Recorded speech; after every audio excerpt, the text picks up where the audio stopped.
baba umpostoli, umama umpostoli, baba befundisi, umama befundisi, nebandla lonke abaza uJesu Kristu inkosi. Sukuma nokukhulu ukujabula ukuthi kuze kwaba impumelelo ukuba khona kwale nkonzo. Le nkonzo sayihlela kudala sekhona umama uCele.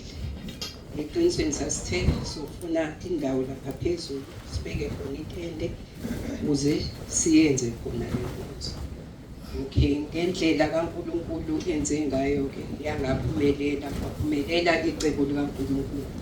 Ngoba vele icebo likaNkulunkulu alinakuvinjwa. Sasesizama ke ukuthi ayigcine kodwa yenzekile noma engasekho kodwa igcine yenzekile ngoba kwakuyisifiso sethu sobathathu.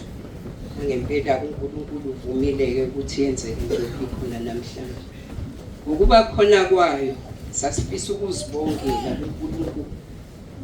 Njoba ngizibongela nami ukuthi uNkulunkulu uhambe nami kwaze kwabala.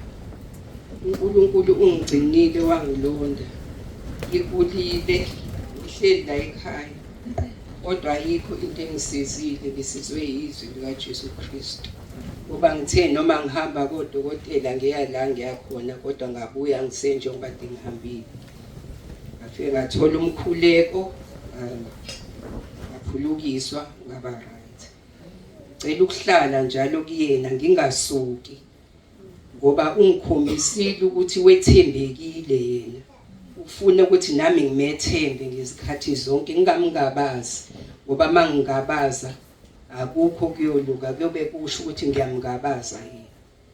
Ngalokho ke ngithi uJesu Kristu inkosi ngiyabonga.